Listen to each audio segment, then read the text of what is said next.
जिन लोगों का youth mobility visa में सिलेक्शन हो जाएगा उनको यूके गवर्नमेंट की तरफ से एक ऐसा ईमेल आएगा कि आपका सिलेक्शन हो चुका है।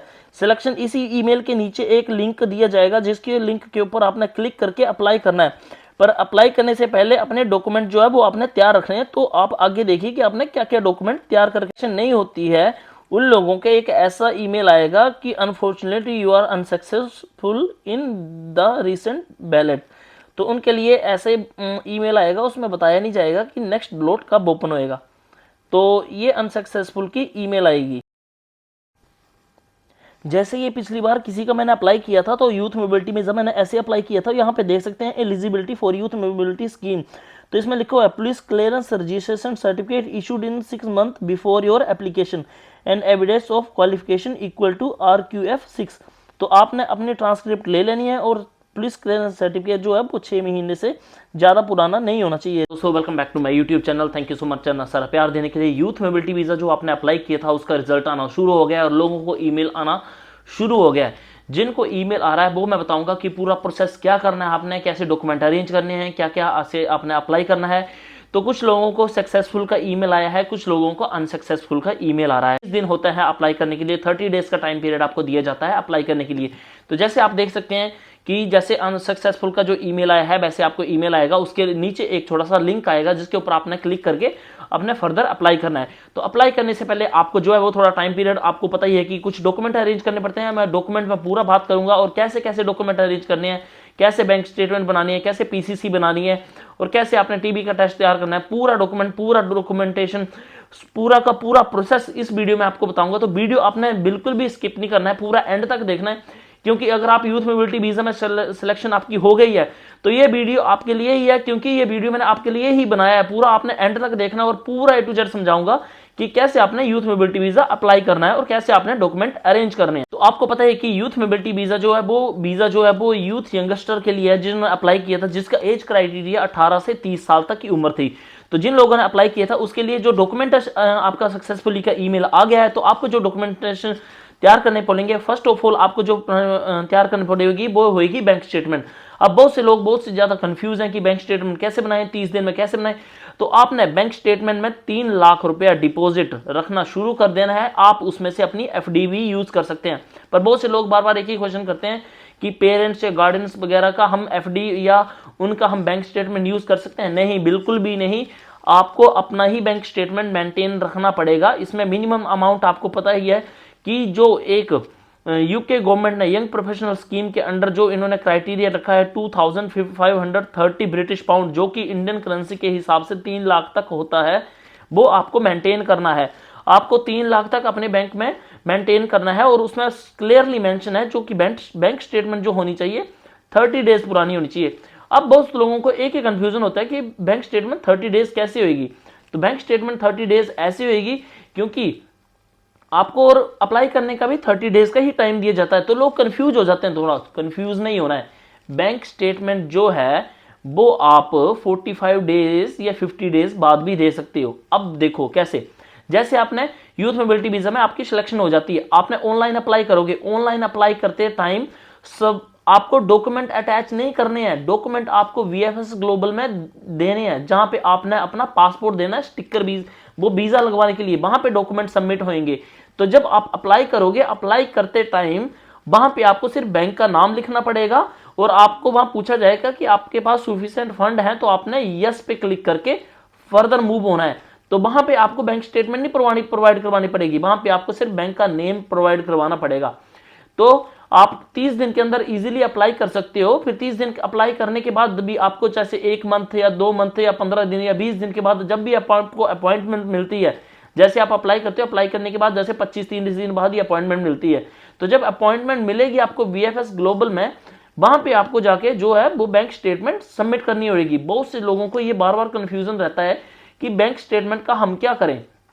तो ये बैंक स्टेटमेंट का फंडा है, आपने ज्यादा परेशान नहीं होना इसमें। ये बिल्कुल सिंपल और क्लियर है कि बैंक स्टेटमेंट जब आपको अप्लाई करोगे ना तभी नहीं देनी है। जब आपको अप्लाई करने के टाइम आपको सिर्फ नाम पूछा जाएगा बैंक का, आपने सिर्फ नाम बताना है। अप्लाई करने के बाद जब आपको अपॉइंटमेंट डेट मिलेगी, अपॉइंटमेंट चाहे ये 25 दिन बाद मिल सकती है, 30 दिन बाद मिल सकती है। जो आपको टोटल जो टाइम दिया जाता है ना डॉक्यूमेंट जमा करवाने का VFS ग्लोबल में, वो 90 डेज का दिया जाता है। तो आपने जो डॉक्यूमेंट जमा करवाने हैं वो 90 दिन के अंदर करवाने हैं, और जो अप्लाई करना है ऑनलाइन वो 30 दिन के अंदर करना है। तो 30 दिन के अंदर अप्लाई करके फिर अगले जो 60 दिन बच रहे हैं उसमें आप कभी भी अपॉइंटमेंट, उसके अंदर 60 दिन के अंदर अंदर अपॉइंटमेंट लेके तो उस टाइम आप डॉक्यूमेंट जमा करवाने हैं। दूसरी बात सबसे जरूरी जो है वो टीबी टेस्ट है। तो टीबी टेस्ट मतलब आप जहां मर्जी किस मर्जी डॉक्टर वगैरह से नहीं करवा सकते। इवन इसका टीबी टेस्ट जो है वो यूके गवर्नमेंट की वेबसाइट में कुछ ऑथराइज डॉक्टर्स की लिस्ट है और ऑथराइज जो हॉस्पिटल हैं उनकी लिस्ट है। तो लिस्ट मैं आपके साथ शेयर कर रहा हूं, आपने यहाँ पे जाके अपने जो आपके नियरेस्ट है, आपके नियरेस्ट जो भी आपके नियरेस्ट जो हेल्थ क्लिनिक है जो इसमें लिस्टेड है, वहां पे जाके आपने टीबी टेस्ट करवाना है। इसके लिए आपको टीबी टेस्ट करवाना पड़ेगा। तो टीबी टेस्ट भी आप जब मर्जी करवा सकते हैं। जैसे आपने अप्लाई किया, अप्लाई करने के बाद आप टीबी टेस्ट भी अपना रेडी रखिए, जैसे ही आपको सक्सेसफुल का ईमेल आ जाता है। दूसरा मैंने बता दिया टीबी टेस्ट। थर्ड जो सबसे मेन जरूरी बात है वो पीसीसी है, पुलिस क्लियरेंस सर्टिफिकेट जिसे हमें कहते हैं। और पीसीसी का बहुत ज्यादा फंड है, मैंने इसके लिए एक अलग से वीडियो भी बनाया हुआ था। पीसीसी में बहुत लोग कंफ्यूज होते हैं कि पीसी हम पासपोर्ट सेवा से करवाएं या लोकल अथॉरिटी से करवाएं। तो पीसीसी आप दोनों से करवा सकते हैं, या तो पासपोर्ट सेवा से करवा सकते हैं या लोकल अथॉरिटी से भी करवा सकते हैं। पर जब आप पासपोर्ट सेवा से अपना पीसीसी करवाते हैं तो वहां पे एक होता है कि वहां पे अपॉइंटमेंट लेनी पड़ती है और वहां पे लगता है टाइम ज्यादा, 1 मंथ 2 मंथ, पता नहीं कितने टाइम बाद आपको अपॉइंटमेंट मिलेगी। सो दूसरा सबसे इजीली तरीका है जो है लोकल पुलिस स्टेशन, जो आपका नियरेस्ट पुलिस स्टेशन है, एसडीएम का है, जो भी आपका नियरेस्ट जो पुलिस थाना पड़ता है आपका, वहां पे आप अपना पुलिस क्लियरेंस सर्टिफिकेट वहां से ले सकते हैं। और उनको बताना पड़ेगा आपको जो आपका ईमेल आया हुआ है ना यूके यूथ मोबिलिटी वीजा का, जो आपको ईमेल आया है सक्सेसफुली का, उसका प्रिंट आउट लेके जाके उनको आप देना होगा कि मैंने यूथ मोबिलिटी वीजा के लिए अप्लाई किया, मुझे इसके लिए पीसी चाहिए। पीसीसी फॉर वर्क भी हो सकता है, पीसीसी फॉर स्टडी भी हो सकता है। दोनों पीसीसी वैलिड रहेंगी। जो लोकल अथॉरिटी बाजी होगी वो भी वैलिड रहेगी, और पासपोर्ट सेवा वाली भी वो भी वैलिड रहेगी। जो आपको फास्टेस्ट मिलती है अब वहां से आप ले सकते हैं। और आपको पता है कि आपके हर एरिया में तहसील तो होती ही है। अगर आपको फिर भी आपका जुगाड़ नहीं लग पा रहा, आप तहसील में जाइए। जो स्टेनो वाले होते हैं ना, बहुत जुगाड़ू होते हैं, कुछ ना कुछ टाइप करके देंगे और पीसीसी आपकी बनके तैयार हो जाएगी। तो उनके पास जाइए और पुलिस क्लियरेंस सर्टिफिकेट भी अपना जरूर बनवा लीजिए। और जो आपके पास वो एक और मैं बात बताना चाहता हूं कि फोर्थ पॉइंट है ग्रेजुएशन। तो ग्रेजुएशन की अब बहुत से लोग बोलते हैं कि ग्रेजुएशन की मार्कशीट लगेगी या ट्रांसक्रिप्ट लगेगी। जिनकी ग्रेजुएशन ऑलरेडी ही इंग्लिश में है और मार्कशीट जिनकी जो है वो इंग्लिश में बनी हुई है, पूरी मार्कलिस्ट जो है वो इंग्लिश में है, तो उनको ट्रांसक्रिप्ट वगैरह देने की लोड नहीं है। आप यूनिवर्सिटी से लेटर लेके भी दे सकते हैं। पर जिनकी हिंदी वगैरह में बनी हुई है और थोड़ा कन्फ्यूजन है, वो आप अपने कॉलेज या यूनिवर्सिटी से अपना ट्रांसक्रिप्ट ले लीजिए, ताकि आपको बाद में दिक्कत ना हो। तो मैंने जो 4 बातें बताई हैं मेंटेन करके रखनी है। वो है इंटरनेशनल हेल्थ सरचार्ज। आपको पता है कि आप यूके में स्टडी करने के लिए जा रहे हैं, उसके लिए आपके पास हेल्थ इंश्योरेंस होना बहुत जरूरी है। तो इसको हम बोलते हैं हेल्थ सरचार्ज, जो कि यूके गवर्नमेंट की तरफ से एक पेमेंट आपसे ली जाती है। तो जब आपको ईमेल आएगी, ईमेल आने के बाद आपको इसके नीचे एक लिंक होएगा, जब आप उसमें अप्लाई करोगे, अप्लाई करते टाइम ही आपको जो है इंटरनेशनल हेल्थ सरचार्ज आपको पे करना पड़ेगा, जिसकी कॉस्ट 1 लाख के अप्रोक्सीमेटली अराउंड हो सकती है। तो वो भी आपको पे करनी है। उसकी कॉस्ट उन्होंने बताई हुई है कि 1,20,000 अप्रोक्सीमेटली उसकी कॉस्ट है। तो आपको इंटरनेशनल हेल्थ सरचार्ज भी आपको पे करना पड़ेगा। तो इसमें 3 बड़ी पेमेंट्स हैं। एक इंटरनेशनल हेल्थ सरचार्ज है, सबसे बड़ी पेमेंट यही है। दूसरी है 200, आपके पता ही है कि 259 जो यूएस डॉलर, जो ब्रिटिश पाउंड, 259 ब्रिटिश पाउंड आपको देने पड़ेंगी। वो आपको जो वीजा फीस है वो देनी पड़ेगी। उसके बाद आपको सिर्फ बैंक स्टेटमेंट दिखानी पड़ेगी और आपको 1 रुपया भी नहीं देना पड़ेगा। सिर्फ सबसे मोटी रकम जो है वो इंटरनेशनल हेल्थ सरचार्ज है और 259 ब्रिटिश पाउंड जो आपकी वीजा फीस है, बस यही देना पड़ेगा। उसके अलावा आपको 1 रुपया भी नहीं देना पड़ेगा। और जैसे आपके देख सकते हैं कि यूथ मोबिलिटी वीजा अप्लाई करते time evidence showing in the required maintenance funds, जो बैंक स्टेटमेंट है आप देख सकते हैं कि इसमें सिर्फ बैंक का नाम ही बताया, लिखना है आपने यहाँ पे। जो फाइनेंशियल इंस्टीट्यूट सच ए बैंक इंक्लूडिंग सोसाइटी, आपने बैंक के नाम लिखना है। और statement from the personal bank building society account, तो इसमें टिक करना है आपने, और कुछ नहीं करना है आपको। बैंक जो डॉक्यूमेंट जो है वो आपको ओरिजिनल जो पीडीएफ जो आप बैंक से कलेक्ट करोगे या लेटर जो भी कलेक्ट करोगे, वो आपकी जब बीएफएस ग्लोबल में अपॉइंटमेंट होएगी उस टाइम देना है। इस टाइम जब आप अप्लाई करोगे लिंक के ऊपर, तब आपको सिर्फ बैंक का नाम ही बताना होगा। अब लोग पूछ रहे हैं कि अप्लाई करना है, कैसे करना है। तो यूथ मोबिलिटी वीजा यूके, इस वेबसाइट पे जाना, आपने सर्च करना है। सर्च करने के बाद आपको youth mobility scheme visa, visa के ऊपर आपने क्लिक करना है।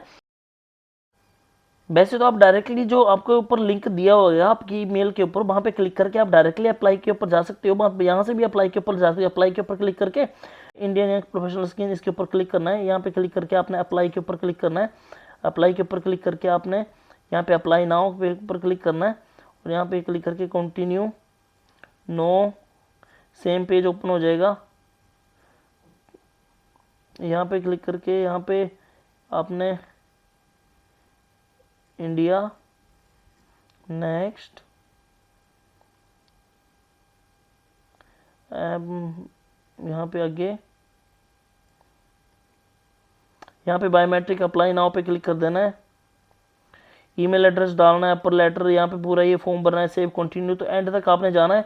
यहाँ पे स्टार्ट एप्लीकेशन, डॉक्यूमेंटेशन, डिक्लेरेशन, पे एंड फर्दर एक्शन। तो डॉक्यूमेंट वाला ओपन है, वहाँ पे डॉक्यूमेंट नहीं प्रोवाइड होंगे, सिर्फ आपका बैंक का नाम लिखा जाएगा कि कौन से बैंक की स्टेटमेंट आप दे रहे हो। ऐसे आपने सभी चीज़ों के लिए अप्लाई करना है, ऐसे ऐसे आपने सब कुछ मेंटेन रखना है। कोई घबराने वाली बात नहीं है, कोई टेंशन लेने वाली बात नहीं है। अगर आपको फिर भी कोई प्रॉब्लम होती है, कोई दिक्कत आती है, आप नहीं कर पाते हैं, तो आपको डायरेक्टली मुझे मैसेज करना है। ये मेरा इंस्टाग्राम पेज, आप मुझे डायरेक्टली मैसेज करते हैं, मुझसे फ्री ऑफ कॉस्ट आप हेल्प ले सकते हैं, क्योंकि मैं एक रेगुलर ट्रैवलर हूँ, लोगों की हेल्प करता हूँ। मुझे पता है कि लोगों का यूथ मोबिलिटी वीज़ा की जो है वो रिजल्ट आना शुरू हो गया है, और मैंने ये वीडियो उन सभी के लिए बनाया हुआ है, क्योंकि लोग टेंशन में हो जाते हैं कि बैंक स्टेटमेंट बनानी है, बैंक स्टेटमेंट बनानी है। सबसे ज़्यादा लोगों ने ये जो है टेंशन फैला के रखी है ना, बैंक स्टेटमेंट की फैला के रखी है, क्योंकि जब आप अप्लाई करोगे ना ऑनलाइन, जब अप्लाई करोगे विद इन 30 डेज, तब नहीं देनी है बैंक स्टेटमेंट। तब तो सिर्फ बैंक का नाम ही बताना है कि डिपॉजिट जो है वो इस बैंक में रखा हुआ है। बैंक स्टेटमेंट कब देनी है? जब आपको 50 या 60 दिन बाद जब अपॉइंटमेंट मिलेगी ना, तब देनी है। तो जब आप 50-60 बाद जब आपने देनी है, तब तक तो आपको 30 डेज की जो बैंक स्टेटमेंट इजीली मेंटेन हो जाएगी। जैसे आपको ईमेल आती है, उसी के विद इन 1 वीक आप अपने जो बैंक में पैसा डाल दीजिए, और जब आपकी अपॉइंटमेंट होएगी 40 या 45 दिन बाद, तब तक तो 30 दिन हो जाएंगे। तो बैंक स्टेटमेंट उन्होंने 30 दिन के अंदर मांगी हुई है, तो बैंक स्टेटमेंट 30 दिन के अंदर कंप्लीट हो जाएगी। तो ये था मेरा main video youth mobility visa के लिए। अगर आपको फिर भी कोई प्रॉब्लम, कोई टेंशन या कुछ भी होता है, तो आपने टेंशन नहीं लेनी है, डायरेक्टली मेरे इंस्टाग्राम पे आके मुझे मैसेज करना, और जो मेरे से हो पाएगा वो मैं आपकी हेल्प जरूर करूंगा। ये घर पे अप्लाई कर सकते हैं, और फिर भी किसी लोड की जरूरत पड़ती है जरूर मुझे मैसेज कीजिए। Thank you so much. ये था मेरा आज का वीडियो यूथ मोबिलिटी वीज़ा के रिगार्डिंग। तो आपको अगर फिर भी कोई प्रॉब्लम वगैरह कुछ आती है, तो आपने ऐसे अप्लाई करना है। और आपको जब अप्लाई करोगे, तब आपने एक बात का ध्यान रखना है कि सारी जो डिटेल्स है, पासपोर्ट, ईमेल वगैरह, सब बिल्कुल करेक्ट हो। ठीक है, इस बात का आप जरूर ध्यान रखिए। Thank you so much. ये था मेरा आज का वीडियो यूथ मोबिलिटी वीज़ा के लिए। अगर आपको वीडियो पसंद आए तो लाइक, सब्सक्राइब एंड शेयर जरूर करिए। अगर आपकी कोई भी इंफॉर्मेशन या क्वायरी है तो डायरेक्टली मेरे इंस्टाग्राम पे मैसेज करिए। Thank you so much guys, मिलते हैं अगली वीडियो में। Thank you.